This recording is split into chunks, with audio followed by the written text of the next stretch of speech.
Parliament की गतिविधि को अवरोधित किया जा रहा है, पार्लियामेंट को में फंक्शनल पार्लियामेंट नहीं हो पा रहा है, कोई काम करने नहीं दिया जा रहा है। जो यात्रा राहुल गांधी भी कर रहे हैं उसके पीछे की मंशा क्या है, घुसपैठियों का किस प्रकार से इस्तेमाल करना है, यही राहुल गांधी और कांग्रेस पार्टी करती रही। हिंदुस्तान की फर्जी नागरिकता की सर्टिफिकेट लेकर हिंदुस्तान में वो तय करे कि राज किसका होगा, यह हिंदुस्तान नहीं होने देगा। उसके आड़ में तुष्टीकरण की राजनीति करना राहुल गांधी और विपक्षी दल बंद करें। देखिए, विगत कुछ दिनों से जिस प्रकार का व्यवहार कांग्रेस पार्टी और कुछ अपोजिशन दलों का रहा है, खास करके SIR के मुद्दे को लेकर, बिहार के चुनाव को लेकर, यह पूरा हिंदुस्तान देख रहा है।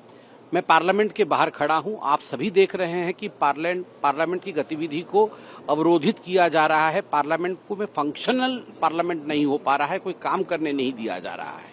इसके पीछे की मंशा क्या है? जो यात्रा राहुल गांधी भी कर रहे हैं उसके पीछे की मंशा क्या है? इसके पीछे की मंशा केवल एक ही मात्र है और वह मंशा है किस प्रकार से घुसपैठियों को बचाया जाए।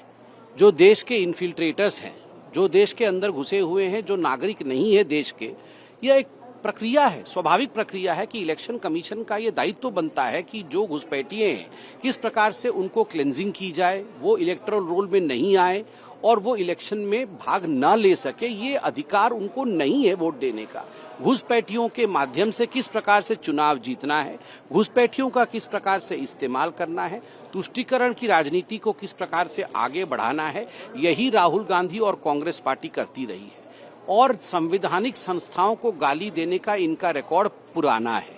आप याद करिए, जब राम मंदिर का जजमेंट आया था तो सुप्रीम कोर्ट को पानी पी पी कर इन लोगों ने कोसा था, जजेस के नाम ले लेकर उनके खिलाफ मीम बनाकर सोशल मीडिया में छोड़ा था। और आज इलेक्शन कमीशन ऑफ इंडिया के खिलाफ जिस प्रकार का वक्तव्य सोशल मीडिया के माध्यम से और खुद राहुल गांधी दे रहे हैं, जिन शब्दों का प्रयोग वो कर रहे हैं, मुझे लगता है पूरा हिंदुस्तान उसे एक्सेप्ट नहीं कर रही है, उसे नकार रही है। और हिंदुस्तान देख भी रही है कि खिसियानी बिल्ली खंबा नोचे।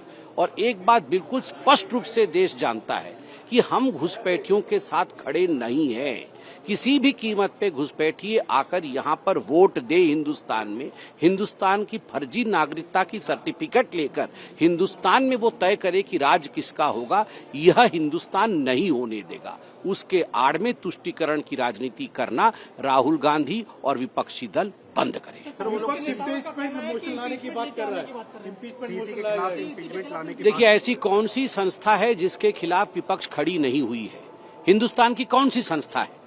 जो पॉलिटिकल पार्टी सुप्रीम कोर्ट के खिलाफ बोल सकती है, जो पॉलिटिकल पार्टी राम मंदिर के जजमेंट के पश्चात जजेस को गाली दे सकती है, जो पॉलिटिकल पार्टी इंडिया के आर्मी को छोड़ नहीं सकती है, इंडिया के आर्मी के चीफ को सड़क का गुंडा करार दे सकती है, तो स्वाभाविक रूप से आप बताइए कि इलेक्शन कमीशन के लिए भी आज जिन शब्दों का प्रयोग किया जा रहा है, पार्लियामेंट के बाहर खड़े होकर जिस प्रकार से इलेक्शन कमीशन को गाली दी जा रही है, सड़कों पर इलेक्शन कमीशन को गाली दी जा रही है, और जिन शब्दों का प्रयोग किया जा रहा है, एक ही चीज दिखा रहा है कि संवैधानिक संस्थाएं, सबकी अपनी अपनी मर्यादा होती है, सबका अपना अपना बाउंड्री होता है, और एक संवैधानिक संस्था दूसरी संवैधानिक संस्था का हमेशा आदर करती है। हमारे भी डिफरेंसेस हो सकते थे, पुराने हमारे भी डिफरेंसेस थे, मगर हमने कभी भी ऐसे शब्दों का प्रयोग नहीं किया जो अमर्यादित हो, जो मर्यादा से बाहर हो। अमर्यादित शब्दों का प्रयोग करना और जिस प्रकार के आक्रमण को वो कर रहे हैं, ये कहीं न कहीं दिखाता है कि राहुल गांधी और कांग्रेस पार्टी फ्रस्ट्रेशन में है और उनका एक ही ध्येय है, किसी भी कीमत पे हमें सत्ता मिलना चाहिए। यदि हमारे परिवार को सत्ता नहीं मिलता है तो हम किसी को भी खींच के सड़क के बीच में लाएंगे, उसके विरुद्ध अनर्गल बोलेंगे, उसको गाली करेंगे, और किसी भी कीमत पर हमें सत्ता चाहिए। मगर जनता जनार्दन है, सब समझती है।